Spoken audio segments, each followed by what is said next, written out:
Hello hello hello कोने खेत जोता लेकिन मेहनत कर ज्यादा साली मजबूत हो। हेलो आवाज में बढ़ा दे। आओ तो एक माइक को भक्ति बजा रहा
और बढ़ा दे भैया बढ़ा दे भैया। हेलो हाँ लगे दाम हेलो हेलो हेलो हेलो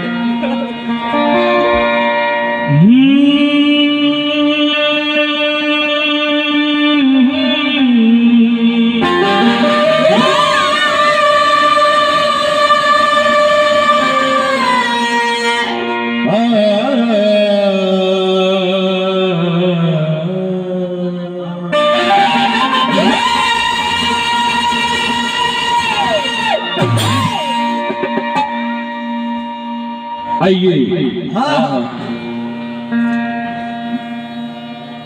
आज की शिवरात्रि के शुभ पावन बेला में आज इस पूर्वी टिहुकी ग्राम के पावन धरती पे आज के जगकर्ता महोदय श्री जोगिंदर शाह जी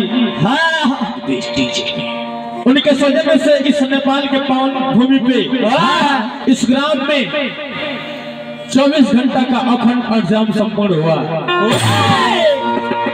तत्पश्चात पुनौती में हम 2 कलाकार को कुछ गाने बजाने का अवसर प्राप्त हुआ। सबसे पहले पुरुषोत्तम श्री राम के ख्याति को प्राप्त करने वाले हमारे बड़े भैया राजा दशरथ राजा अज राजा जनक की अवस्था को प्राप्त करने वाले हमारे बड़े बुजुर्गगण तथा इस ग्राम के सती अनुसुईया सती सावित्री सती रुमिला सती सीता के पावन चरित्र को ग्रहण करके पुनः अपने अपने घर परिवार में चरितार्थ बनने वाली इस ग्राम के माताएं और बहने तथा योगी राज भैया के स्वरूप नन्हे मुन्ने बालक वृंद जो इस देश के भावी गणधार बच्चे हैं। मैं गायक कलाकार नगेंद्र निराला रामपुर रहा थाना लौरिया जिला मसूरी चंपारण बिहार अपने समस्त मंडल के सौजन्य से आप तमाम भक्तों को एक जात न मानते हुए बल्कि एक भगवान का अंश मानकर चरण में कोटि कोटि प्रणाम। बड़ी सुंदर कलाकार विनय चौबे जी आइल बानी पंडित जी महाराज बानी हमने के पूजनीय बानी प्रणाम बोला गिले।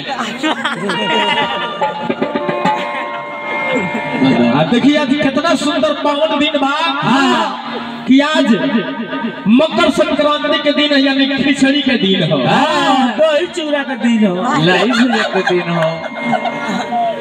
आज इस शिवरात्रि के पावन मधुर में के दोनों भाई के दुगोला शुरू होता है। सब क्रांति के बड़ी सुंदर सुंदर गाना बजाना विनय बाबा से सुनने के मिलल हो। विनय बाबा में कलाकारी थोड़ा सा भी नहीं है। अभी कलाकारी मेरे वो 10 साल पीछे बने। अभी रोगा सीखे में 5 साल लगी नागेंद्र निराला के संगे बैठे में रोगा 5 साल लगी टाइम बढ़ने बार वो 2002 के बैच में सबसे पहले रोगा मंच पर बोलने के लूर नहीं खे दर्शक जितना लोग आइल बा दर्शक काय के लोग खातिर भगवान होले सबसे पहले अपना भगवान के अपना श्रोता के अपना समाज के रोगा बाबू प्रणाम करे के लूर नहीं खे अभिवादन करे के लूर नहीं खे और वो बेअसगी का करो। सबसे पहले दिल को दिल चाहिए पैगाम से क्या मतलब और बिना पहचान ले इनके नाम से क्या मतलब। अरे चमन उजड़ गई यादगार अभी बाकी है कहीं कहीं पहचाने निशान अभी बाकी है मजबूरियों से देखा गया कि रिश्ते टूट जाते हैं अभी तो टिहुकी वाली माता की प्यार सबसे पहले जब राज बजाई जाला वो राजा के आदेश के पालन कइल जाला वो गांव के बढ़िया से नाम रखल जाला ई गांव के नाम है टिहुकी और वो का तनी के टिकुही होला मिस्टेक हो जाला टिहुकी नाम सुन कर बच्चे हुकी मो आज लोग के बढ़िया से वेलकम रोगो सब व्यवस्था को कैसे से भेजे नेपाल में वेलकम बताए हम अब बैकअप कहतर का हां कोई लड़िया कहवे ब्यास जा तो सबके जवाब दिया समय आवेगा माने करिया बारे तो कोई लड़िया घर इतनी सुंदर सुंदर गाना बजाना सुने के मिलल हो। बिना बीमार हुआ जात के बाबा जी हुई, लेकिन वो में बाबा जी के तनियो कौन सुने का है सबसे पहले अरे वो एगो तो ब्राह्मण बानी, पूजनीय बानी, व्यास बानी, व्यास के कुछ गरिमा रखी, मंच पर का बोले के चाहिए एकरा के पहले देखी। मूर्ख आदमी जौन बाटे कौन बोलला के बाद सोचेला, विद्वान आदमी बोले से पहले सोचेला। ये रहुआ में हमरा में फर्क बाटे। खैर वंदना साधना आराधना बड़ी सोचा शांति के चीज हो, लेकिन रहुआ औसना का चाहिए न कोई नहीं वंदना में कि एको रहुआ वंदना से देवी देवता खुश ना होई। सोच के बोली ले। लेकिन आई छता सबसे पहले वंदना हमनी के गाल हल जा, ओकरे बाद हमनी के दू गोला के और चलल जाई। विचार करिए अपने हिंदू समाज में देवी देवता के कमी नहीं है। बाबा जी बताओ नहीं हो कि 33 करोड़ देवी देवता बाने, 3 करोड़ देवी देवता बाने, 33 को देवी देवता बाने, 4 को देवी देवता बाने। लेकिन विचार करी ये पुरानिया लोग बतावला कि ये बबुआ आकाश में जितना जोनी बा तारा बा का सब देवी देवता के घर हो। हां सही बात है। आज तक ले केहू माई के लाल पैदा ना भइले केहू जोनी के तारा के केहू गिन ले। मंडलीय में एक आदमी बा के हो हम गिन लबानी कितना बा 33 अरब अच्छा 76 खरब अच्छा 2,65,499 पूरा लॉकडाउन भरी है कार भइल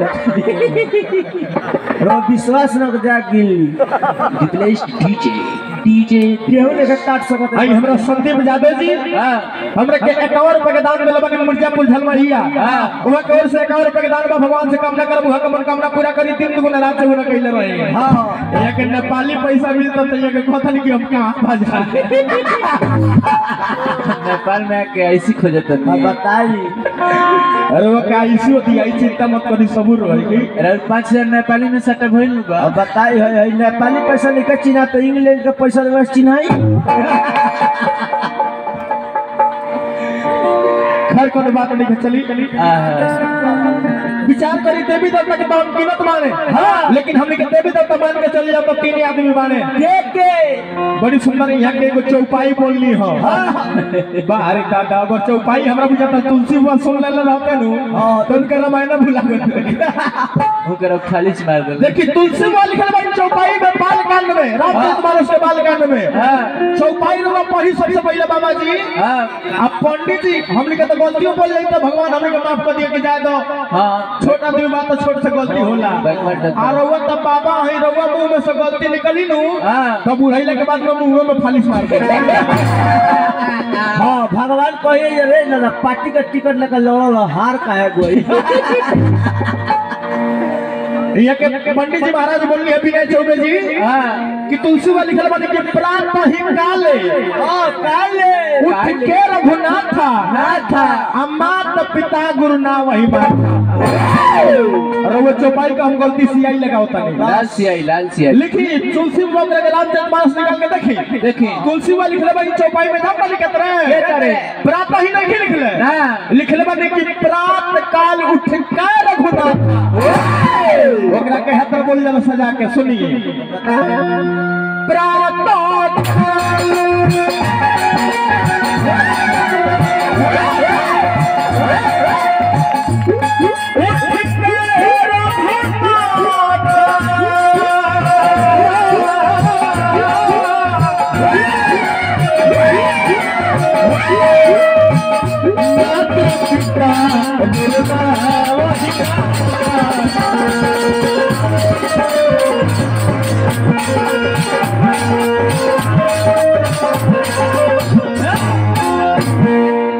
तनी भगवान के दरबार में बैठल बनी लोग आई जब मंगल में माई के दरबार बाटे तो तनी प्रेम से दोनों हाथ से सब लोग ताली बजा के भगवान का नाम ले ली। राम सिया